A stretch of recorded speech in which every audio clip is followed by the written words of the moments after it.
Hello बच्चों, how are you? After a long time again we are on YouTube video.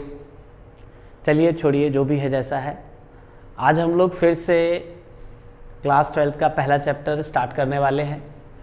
तो जो offline classes चलते थे उस ऑफलाइन क्लासेस में हम लोगों ने रिलेशन पढ़ा था।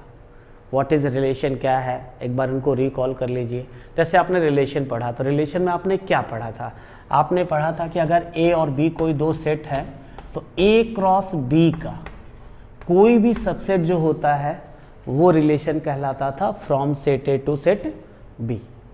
फिर आपने पढ़ा था कि how many relation we have to make from set A to set B. तो आपने याद किया होगा कि जितने ए क्रॉस बी में सबसेट बनते हैं ना उतने रिलेशन बना सकते हो। तो number of relation from set A to set B is given by this formula 2 to the power na into nb। फिर आपने पढ़ा रिलेशन आर ऑन ए। इसका क्या मतलब है? फिर आपने पढ़ा था कि जब भी किसी फंक्शन में हम लोग को किसी सेट में रिलेशन बनाना होता है तो जैसे मान लो दो सेट थे तो ए क्रॉस बी किया हमने, लेकिन अगर एक सेट है तो हम क्या करेंगे, ए क्रॉस ए करेंगे। तो ए क्रॉस ए का तो रिलेशन ऑन ए जो होता है वो होता है any subset of A cross ए। ये आपने पढ़ा था। तो अगर यहाँ पे नंबर ऑफ रिलेशन की बात करेंगे तो number of relation from A to A आपका N A into N A हो जाएगा। फिर इसमें आपने टाइप ऑफ रिलेशन पढ़ा, जैसे आइडेंटिटी रिलेशन क्या है, यूनिवर्सल रिलेशन क्या है, वॉइड रिलेशन क्या है, ठीक। लेकिन जो हमारे सिलेबस में इस साल है ना क्लास 12 के, आपने पढ़ा होगा रिलेशन रिफ्लेक्सिव कब होता। तो रिफ्लेक्सिव में आपने पढ़ा था कि जब किसी सेट में आप बनाते हो तो हमने कहा था कि ए कामा ए आर्डर पेयर के दोनों एलिमेंट सेम होते हैं तो उसे रिफ्लेक्सिव कहते थे। अगर ए बी आर को बिलोंग करता है और बी ए भी हमारा आर को बिलोंग करेगा और जिस सेट में आप बना रहे थे A comma B belong to set A होता था तो हम कहते थे कि ये रिलेशन हमारा सिमेट्रिक है। फिर हमने कहा कि अगर order pair A B belong to R है, order pair B C belong to R है, is imply that order pair A C belong to R था for all A comma B comma C belong to set A, तो हम कहते थे ये reflexive है। तो ये हमारा रिकॉल था। तो इस केस में रिफ्लेक्सिव कहते थे, इसमें सिमेट्रिक कहते थे, इसे ट्रांजिटिव कहते थे। फिर हम लोगों ने पढ़ा कि कोई रिलेशन रिफ्लेक्सिव कब होता है, ठीक है। तो अगर कोई रिलेशन सॉरी इक्विवेलेंस कब होता है, तो अगर कोई रिलेशन रिफ्लेक्सिव है, सिमेट्रिक है, ट्रांजिटिव है तो उसे इक्विवेलेंस। उसमें ढेर सारे एग्जांपल हम लोगों ने सॉल्व किए थे। एक एग्जांपल आपने सॉल्व किया था एक्सरसाइज से कि अगर मान लीजिए कि एक सेट है जिसमें सेट ऑफ क्या all the line in a plane है और हमने जो रिलेशन बनाया था उसमें ऐसे लिखा था कि L1 L2 such that L1 is parallel to L2। तो ये किस तरह का रिलेशन था? This relation is a reflexive relation, this is a symmetric relation. पूछोगे व्हाई? रीज़न कि अगर मान लीजिए हमने किसी प्लेन से एक लाइन ली तो कोई भी लाइन अपने आप के पैरेलल होती है। तो जब यहाँ पे L1 कामा L2 ये था तो यहाँ पे क्या था, हमने ए क्रॉस ए किया तो इस रिलेशन में उन्हीं ऑर्डर पेयर को लिया जब दो लाइनें आपस में पैरेलल थी। तो जब आप रिफ्लेक्सिव की बात करोगे तो यहाँ L1 है तो यहाँ पे भी L1 होना चाहिए। तो क्या कहेंगे, every line is parallel to itself, ये रिफ्लेक्सिव था। फिर हमने कहा कि अगर ये L1 है ये L2 है, L1 L2 के पैरेलल तो L2 L1 के पैरेलल, तो सिमेट्रिक हो गया। अगर L1 L2 के पैरेलल एक तीसरी लाइन ले ली, मान लीजिए ऐसे तीन लाइनें हो गई, अगर ये इसके पैरेलल ये इसके पैरेलल तो L1 L3 के पैरेलल, तो फिर हम कहेंगे। तो ये ऐसे ढेर सारे एग्जाम्पल आपने पढ़े, वो सब हो गया। अब हम लोग आज, ठीक, इसके बाद आपने इक्विवेलेंस क्लास भी पढ़ा था तो वो सब छोड़िए, आज हम लोग फंक्शन डिस्कस करने वाले हैं। तो फंक्शन में आपको एक्चुअली फंक्शन के बारे में ऑलरेडी आप अवेयर हैं, फंक्शन क्या होता है, ठीक है। पिछले साल भी आपने 11th में पढ़ा था। आज हम लोग क्या करेंगे, फंक्शन में हमें टाइप ऑफ फंक्शन पढ़ना। क्लास 12th में जो फंक्शन में हमें पढ़ना है, एक्चुअली सबसे पहले तो ये बता दूं मैं आपको, क्लास 12th में हमारा जो फंक्शन टॉपिक्स है, इस फंक्शंस टॉपिक्स में हमें दो चीज़ें पढ़नी है। एक तो रिलेशन फंक्शन और इसी फंक्शन का एक इनवर्स ट्रिग्नोमेट्रिक पार्ट भी होता है। और हमारे बोर्ड में इन दोनों चैप्टर से मिला करके, मतलब फंक्शन और आईटी इनवर्स ट्रिग्नोमेट्रिक फंक्शन से मिला करके 8 मार्क्स का क्वेश्चन मिलता है, ठीक है। तो चलिए आज हम लोग शुरू करेंगे फंक्शन। तो फंक्शन के बारे में जनरली आप अवेयर हो कि फंक्शन क्या होता था, आपने पढ़ा भी था, एक बार हम लोग रिकॉल कर लेते हैं, फिर उसके बाद आप बताते हैं कि kinds of function one one क्या है, ऑन टू क्या है, मेनी वन क्या है, बाइजेक्टिव क्या है, किसी फंक्शन का इन्वर्स कैसे निकालते हैं, दो या दो से ज़्यादा फंक्शन का कंपोजिशन कैसे है। तो आज वही सब हम लोग डिस्कस करने वाले हैं। ओके,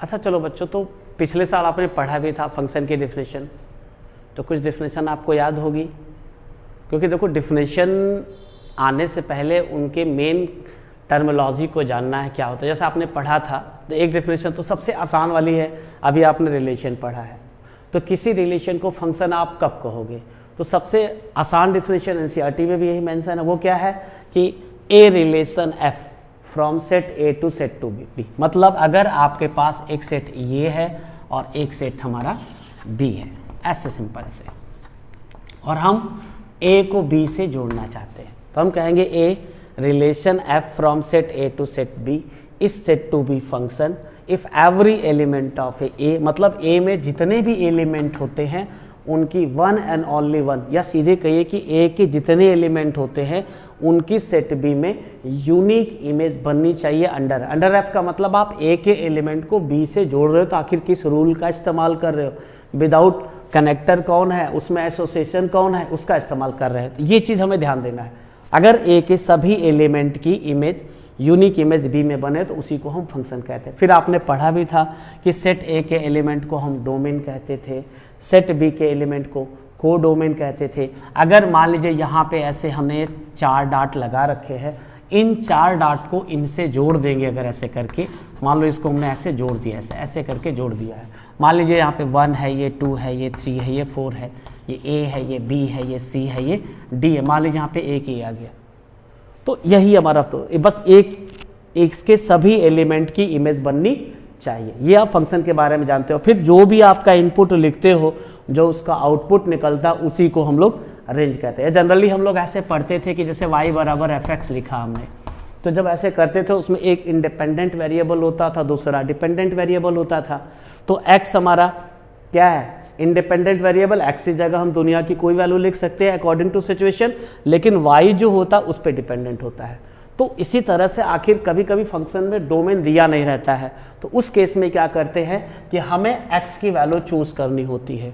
तो जब x की वैल्यू चूज करनी होती तो उस समय क्या करते थे हम लोग, दो चीज़ों को दिमाग पे हमेशा रखते हैं कि जो हमारा फंक्शन है, एक्सप्रेशन है, उसमें स्क्वायर रूट ना हो, फोर्थ रूट ना हो, सिक्स रूट ना हो, या सीधे सीधे आपको पता है कि दो चीज़ बार बार केयर करते थे कि अगर हमारा रूट के अंदर चाहे फर्स्ट स्क्वायर रूट हो, चाहे फोर्थ रूट हो, सिक्स रूट हो, रूट के अंदर नेगेटिव नहीं आना चाहिए, और दूसरा अगर वो रैशनल एक्सप्रेशन है तो डिनोमिनेटर जीरो नहीं, क्योंकि आपने पढ़ा something divided by zero is not defined. तो ये छोटी छोटी चीज़ें जो ध्यान देनी थी, हम लोग हर सवाल लगाएंगे तो उन चीज़ों को दिमाग पर रख के चलेंगे, और क्लोजर के कॉन्सेप्ट को भी दिमाग पर रख के चला, तब सवाल लगता हमारा होता बड़ा आसान है, सिर्फ लिख के नंबर लेना होता। बच्चा चला के 2 लाइन लिख के 6 नंबर लेता है, उसको पता है नेगेटिव पॉइंट पकड़ लेता, बस आपको समझ में आना चाहिए, मेन चीज़ ये हमारी है। तो ये तो छोटे छोटे उन्होंने फंक्शन के बारे में बता दिया कि डोमेन क्या होता है, को डोमेन क्या होता है। जैसे मान लो सेट है तो हम ये लिखते हैं वाई एफ ए, लिख दिया हमने, एफ ए का मतलब ऑल द एलिमेंट ऑफ ए, जब इस पे फंक्शन में लिखते जाएंगे तो इसको रेंज कहते थे, वो सब आपने पढ़ा है। अब हमारा 12th में जो सिलेबस है, हमें टाइप्स ऑफ फंक्शन पढ़ना है। टाइप ऑफ फंक्शन में 1-1 फंक्शन पढ़ना है, ऑन टू फंक्शन पढ़ना है, मेनी वन फंक्शन पढ़ना है, इनटू फंक्शन पढ़ना है, बस सिंपल ऐसे। आइए शुरू करते।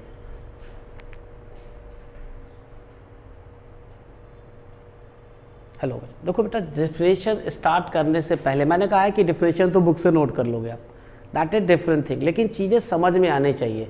किसी फंक्शन को 1-1 आप कब कहोगे, कब आप मेनी वन कहोगे, कब आप ऑन टू कहोगे, कब आप इनटू कहोगे। तो 1-1 के केस में क्या होता है कि अगर आपके पास कोई मान लीजिए फंक्शन हमारा है, अब ऑलरेडी फंक्शन हम जान चुके हैं, उसको डिफाइन करने की ज़रूरत है नहीं।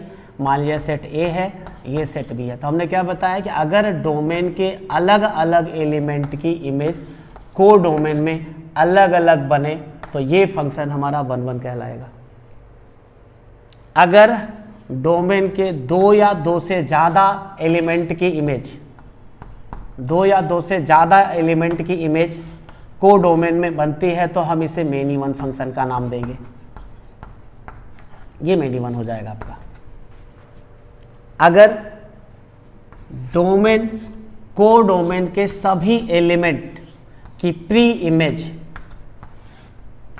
मतलब ये आपका जैसे फंक्शन बना रहे, ये सेट ए है, ये सेट बी है, दिस इज, अगर कोडोमेन के हर एलिमेंट की इमेज डोमेन में बनती है, प्री इमेज बनती है, तो ये हमारा ऑन टू फंक्शन कहलाएगा। अब अगर हमने इसको ऐसे बना लिया, मान लीजिए यहां पे ऐसे ये फंक्शन है हमारा से,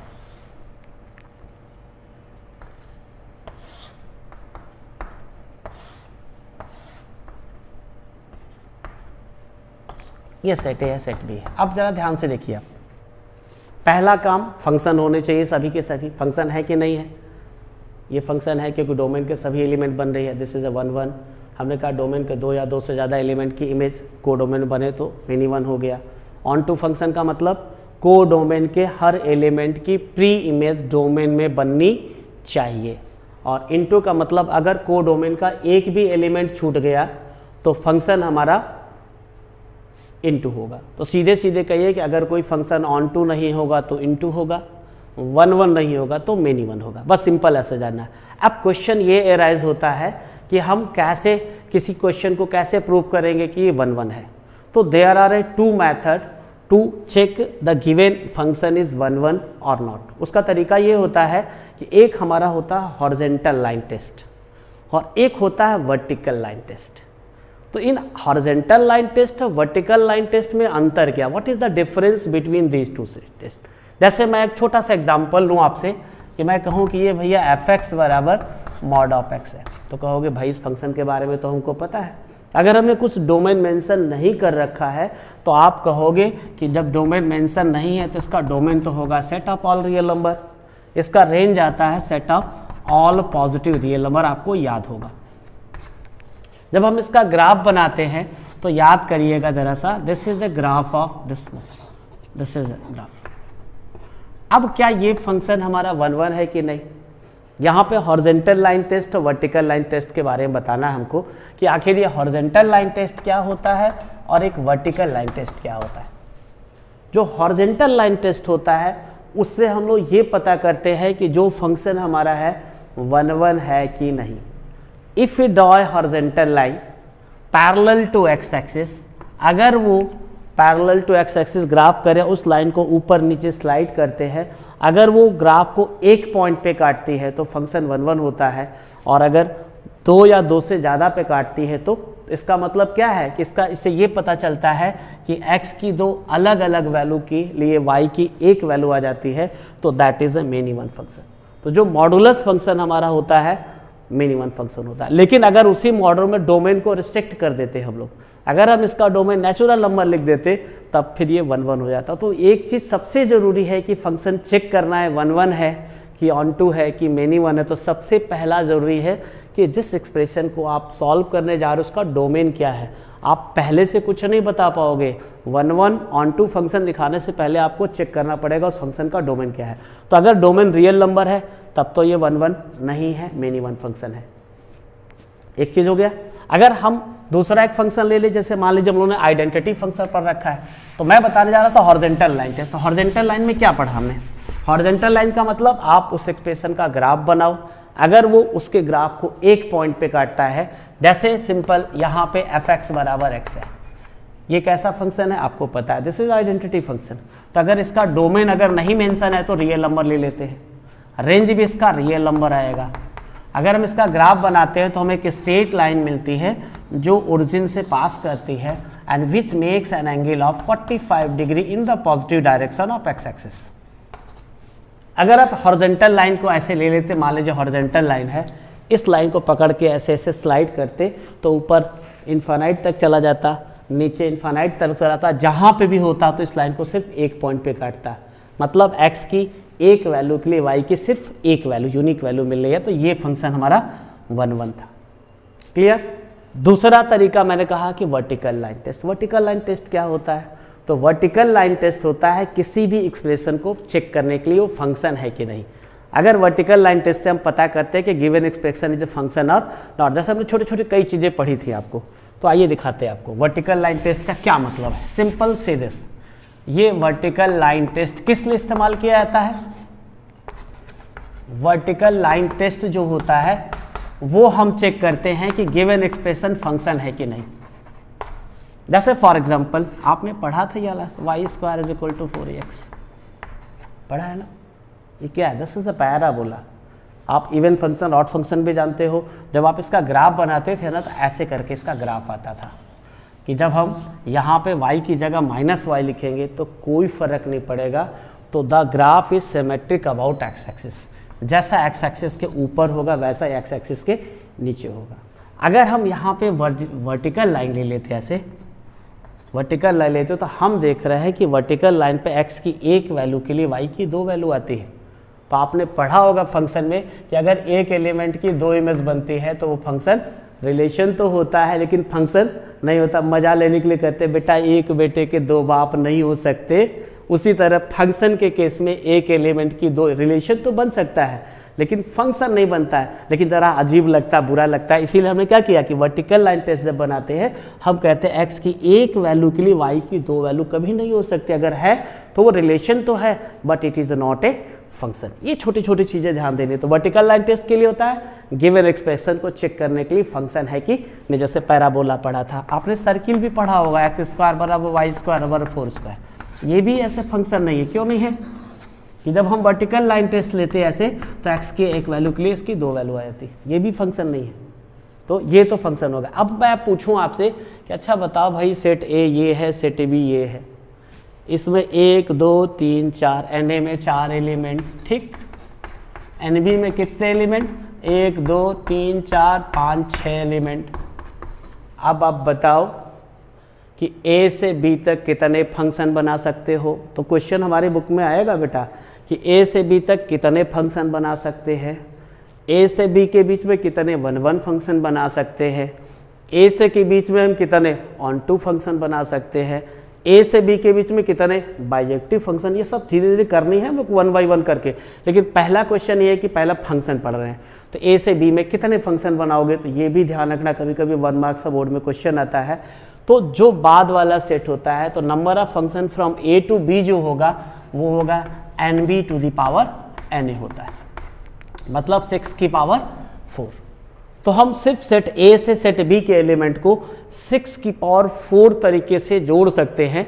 ये है, देखने में बड़ा आसान लगता है। अब 6 की पावर 4 कितना बड़ा नंबर है, तो ये तने हम फंक्शन A से सेट B के बीच में बना सकते हैं। दैट इज ठीक है। तो ये तो पहले छोटे छोटी टर्मोलॉजी थी। तो हमने क्या बताया, आप क्या सीखा आपने? फंक्शन क्या है डिफाइन किया, 1-1 फंक्शन, बस ऐसे। डोमेन के अलग अलग एलिमेंट की को डोमेन में अलग अलग इमेज रेंज तो 1-1, को डोमेन रेंज के बराबर तो 1-2, अगर को डोमेन रेंज के बराबर नहीं तो इनटू, 1-1 नहीं होगा तो मेनी 1 होगा। ये तो बेसिक टर्मोलॉजी थी। अब क्वेश्चन ये होता है कि जब हम किसी क्वेश्चन को सॉल्व करेंगे तो कैसे दिखाएंगे कि 1-1 है। तो 2 तरीका, या तो आप फंक्शन का ग्राफ बनाओ, हॉरिजॉन्टल लाइन टेस्ट से 1-1 दिखा दो। ऑन-टू मेन दिखाना होता तो ऑन-टू के लिए 2 चीज़ों का आना जरूरी है। पहला कि आपको फंक्शन का रेंज निकालना आता है तो राजा बेटा रेंज निकालते तो सब कुछ दिखता है कि हमने रेंज को कोडोमेन के बराबर दिखा दिया तो कोई डाउट नहीं। और नहीं तो एक दूसरा ट्रेडिशनल मेथड होता है कि किसी फंक्शन को ऑन-टू कैसे दिखाया जाता है, वो क्वेश्चन लिखेंगे तो उसमें करते क्या हम लोग है ऑन-टू दिखाने के लिए कि हम कोडोमेन में से कोई भी एक आर्बिट्रेरी एलिमेंट लेते हैं और फिर जैसे आर्बिट्रेरी y = fx हमने ले लिया और फिर जो फंक्शन होता है fx की वैल्यू लिखते हैं और लिखने के बाद हम ये दिखाते हैं कि अगर इसके हर एलिमेंट की प्री इमेज डोमेन में बन रही है तो उसे ऑन-टू कहते हैं। तो उसके लिए सबसे इम्पॉर्टेंट चीज़ है कि आपको क्लोजर का कॉन्सेप्ट क्लियर होना चाहिए। क्लोजर का कॉन्सेप्ट अगर है तो फिर आपको डाउट नहीं है, नहीं तो ज़बरदस्ती रट्टा मार के लिखोगे। ओके, तो आइए एक आध एग्जाम्पल सॉल्व करके दिखाते हैं फिर आपको बताते हैं।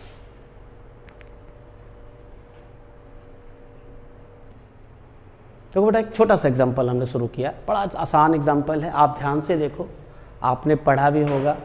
Natural number, whole number, integers, rational number, irrational number, then real number. तो एक छोटा सा क्वेश्चन ये है, कह रहा है कि prove that the function such that rational number to rational number given by F X is equal to 2x minus 3 for all x belong to Q is a bijection. Bijection का मतलब अगर कोई फंक्शन 1 1 है और on to दोनों होता है तो उसे बाइजेक्शन कहते हैं। पता चला 1 1 है ऑन टू नहीं, ऑन टू है 1 1 नहीं, तो उसे बाइजेक्शन नहीं कहेंगे। ठीक है, तो सबसे पहले हम लोग दिखाना, तो मैंने आपसे कहा देखो लिखते कैसे 1 1 कैसे दिखाना है। तो एक सबसे आसान तरीका पता है क्या होता है, एक तरीका तो होता है ग्राफ वाला। अगर हम इसका ग्राफ बना लेते हैं ना तो समझ लीजिए कि आपको, क्योंकि वही जरूरी है, ये 2x माइनस 3 है, हमें इसका ग्राफ प्लॉट करना है। जब ग्राफ प्लॉट करेंगे तो हमने 2-3 वैल्यू ले ली खाली, बस ग्राफ मिल जाएगा। हमारा ग्राफ का शेप बनाना था, यहाँ पे हमने x ले लिया, यहाँ पे हमने fx ले लिया। अगर हम x की जगह 0 लिखते हैं तो y माइनस 3 आ गया। अगर y की जगह 0 लिख दिया, x की जगह हमने 1 ले लिया या 2 ले लिया, तो 4 minus 3 is equal to 1। That is sufficient to plot the graph of this one. और इसी से हम पूरा आपको एक्सप्लेन करके सिखाएंगे। देखिएगा, दिस इज द ओरिजिन, ये ग्राफ हम इसका बनाने जा रहे हैं। तो x बराबर 0, y is equal to minus 3, 1 2 and then 3। This is x is equal to 2, y is equal to 1, this one. ये हमारा ऐसे आ गया। तो फिर हम अब इसका ग्राफ बनाएंगे ऐसे। तो ऐसे भी देखो, आप पढ़े होंगे कि जैसे आपने पढ़ा था y बराबर mx प्लस c, फार्मूला याद होगा कि जब हम इसका स्लोप निकालते थे तो है सिर्फ पॉजिटिव है तो एंगल 90 डिग्री से कम ही आएगा। मान लीजिए हमारा ग्राफ बन गया, दिस इज अ 2,1। अब आप इसी ग्राफ से आप everything you can explain. Horizontal, अगर हम कोई हॉरिजॉन्टल लाइन ले लेते, मान लीजिए कि ये हमारी भाई हॉरिजॉन्टल लाइन है, सिंपल। अगर ये हॉरिजॉन्टल लाइन हमारी है तो हम इस लाइन को ऐसे अगर स्लाइड कहीं भी करते तो जब भी काटती तो इस फंक्शन को काटती। तो from the graph by horizontal line test we observe that the graph intersected by horizontal line is single point, it means it is a 1 1। इसके बाद बारी आती ऑन टू की। ये लाइन ऊपर आसमान तक चली गई, नीचे अंदर तक चली गई, क्योंकि प्लेन की लेंथ ब्रेथ तो होती नहीं। जब नहीं होती है तो हमने क्या देखा, जितने y है हर y के रिस्पेक्ट में x एक यूनिक वैल्यू आ रही है। इसका मतलब को डोमेन के हर पॉइंट की प्री इमेज डोमेन में बन रही है अकॉर्डिंग टू दैट रूल। बस हो गया, बच्चे ने कुछ नहीं लिखा, ग्राफ बना के 1 1 ऑन टू सब कुछ दिखा दिया, चैप्टर खत्म हो गया। यही ध्यान देना है आपको, ठीक है। तो अब लेकिन लिखते कैसे हैं वो भी सीखना है हमने। तो ग्राफ बना दिया तो आपका क्वेश्चन अपने आप क्लियर हो गया ऐसे। और ग्राफ में आपने एक चीज़ और ध्यान दिया होगा, लेकिन यहाँ पे रेस्ट्रिक्शन क्या है कि हमें रैशनल नंबर को रैशनल नंबर से जोड़ना है। तो हम इसको 1 1 कैसे लिखते हैं वो सिखा रहे। तो 1 1 लिखने का एक ट्रेडिशनल तरीका है, वो तरीका क्या है, आइए हम लिखते हैं। जब 1 1 लिखते हैं तो हम क्या करते हैं, ऐसे लिखते हैं कि let x1 comma x2 belong to Q। कहाँ से, डोमेन, डोमेन सच दैट, इस तरह से लीजिए आप, such that fx1 is equal to fx। इसका मतलब ये होता है कि अगर हम डोमेन से दो एलिमेंट इस तरह से ले कि उनकी इमेज सेम आ जाए और ये दिखा दें कि दोनों एलिमेंट भी सेम हैं, तो ये फंक्शन हमारा 1, दैट इज यही तरीका लिखने का होता है 1 1 के लिए। और तो यहाँ पे fx1 फंक्शन हमारा fx ही है, तो जब आप इस x की जगह पे x1 से रिप्लेस करोगे तो 2x1 minus 3 it is a 2x1 minus 3। जब आप इसको सॉल्व करोगे तो x1 is equal to x2 मिल गया। जब x1 is equal to x2 मिल गया तो हम लिखेंगे 10। हमने लिखा कि fx1 is equal to fx2। इसका मतलब कि डोमेन से हमने दो एलिमेंट लिया इस तरह से कि उनकी इमेज सेम है। अगर इमेज सेम है तो 1 1 के हिसाब से सेम एलिमेंट की सेम इमेज बनेगी। तो x1 is equal to x2 आ गया। For all x1 comma x2 belong to rational number, therefore f is 1 1। ये बन गया 1 1 में तो कोई दिक्कत नहीं। अब हमें शो करना है कि ऑन टू है, तो ऑन टू के लिए क्या करते हैं हम लोग, आइए दिखा रहे हैं आपको। जब आपको ऑन टू शो करना है, ऑन टू का एक ट्रेडिशनल तरीका होता है, या तो आप इसका रेंज निकाल दीजिए, अगर रेंज निकाल सकते हो तो बहुत बढ़िया, और नहीं तो ऑन टू लिखने के लिए करते क्या हम लोग है कि जैसे मान लीजिए कि ये सेट हमारा ये है, this is a rational number, this is a rational number, this is a, तो ऑन टू के लिए ये पूरा रैशनल, जितने रैशनल नंबर है हर रैशनल नंबर की प्री इमेज डोमेन में बननी चाहिए। तो उसको लिखते कैसे ये आपको सीखना जरूरी है। तो मैंने कहा दो तरीका, या तो आप ऑन टू के लिए क्या करेंगे, let y belong to codomain. कहां से? कोडोमेन। सच दैट, इसका मतलब यह है कि हमने इसके कोडोमेन में से कोई एक आर्बिट्रेरी एलिमेंट लिया y is equal to fx,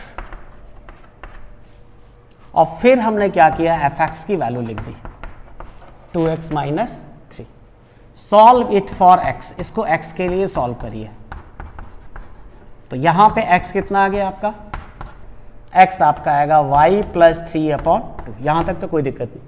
अब जरा आ जाओ क्लोजर के कॉन्सेप्ट की। क्लोजर में क्या पढ़ा था आपने बेटा, कुछ याद करो। नेचुरल नंबर होते हैं तो दो नेचुरल नंबर का सम और प्रोडक्ट हमेशा नेचुरल होता है। होल नंबर का सम और प्रोडक्ट हमेशा होल नंबर होता है।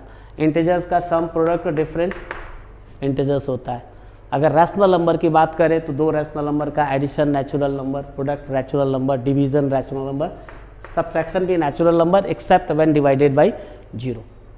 रियल नंबर में भी यही था। तो जरा सा यहाँ पे देखो y क्या है हमारा, कोई rational number, 3 is a rational number, तो y plus 3 is a rational number, 2 is a rational number, one rational number is divided by rational number, result is a rational number. It means अगर दुनिया का कोई भी यहाँ पे हम rational number लेंगे तो y प्लस 3/2 भी एक रैशनल नंबर होगा। तो हमें यही तो दिखाना है कि इसके हर रैशनल नंबर डोमेन के किसी न किसी रैशनल नंबर से जुड़े हैं।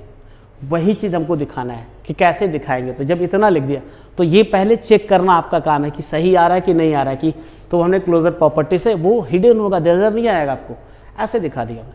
अब हम लिखेंगे क्या, बस सिर्फ लिखना आना चाहिए आपको। देखो जब आपसे लिखते हैं तो यहाँ पे एक वर्ड जो लिखा था लैंग्वेज में, आई थिंक इसको तो मिटा सकता हूँ, हो गया है। आइए दिखाते हैं आपको, बस ऐसे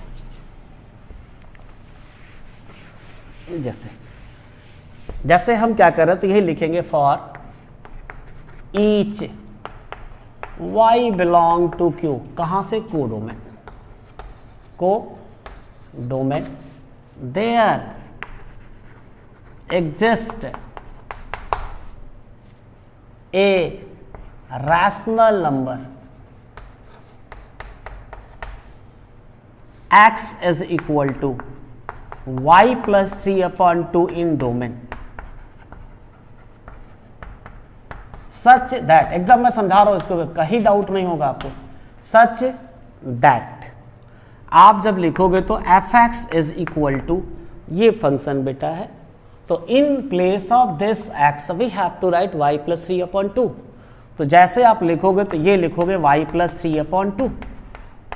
तो जहां जहां पे x है हर x की जगह y प्लस 3/2 लिख दोगे तो ये हो जाएगा y प्लस 3/2, और यहाँ पे -3, this cancel out by this one, y plus 3 minus 3 is equal to y। इसका मतलब ये है कि अगर हम जैसे मान लो कि हमने यहाँ पे y की जगह पे 2 ले लिया, अगर हमने y की जगह पे 2 ले लिया तो x की वैल्यू कितनी आ रही है? 5/2 रैशनल नंबर होगा। इसका मतलब यही है कि अगर हम डोमेन में रैशनल नंबर 5/2 को लेंगे तो उसकी इमेज कोडोमेन में 2 बनेगी। तो एलिमेंट कोडोमेन का 2 का प्रीमिस कितना मिलेगा? 5/2, वही चीज। लेकिन वो आप यहां चेक करके देख लोगे, ऐसा बन गया is equal to y2। It means, बस ऐसे, it means each element of y has pre-image in domain under f. Therefore, the given function is onto. Since it is a 1 and onto, that's why it is a bijective function. और फिर आगे आप पढ़ेंगे अगर कोई function bijective होगा तो उसका इनवर्स भी निकलेगा। तो इनवर्स निकालने में कुछ बचा नहीं बेटा, इनवर्स भी निकल गया। जब आप इसको सॉल्व करते हो ना तो जो x की वैल्यू आती थी यही उस एक्सप्रेशन fx का इनवर्स आता है। वो अगले टॉपिक्स में जब डिस्कस करेंगे तो बताएंगे आपको, बस हो गया। तो आपको तो 1 many 1 onto bijective composition पढ़ना, इनवर्स निकालना तो यही सीख जाते हो। अगर कोई फंक्शन 1 ऑन टू है तो वो इन्वर्टेबल होता है। ठीक, ओके, थैंक यू। अगले लेक्चर में फिर मिलेंगे आपसे।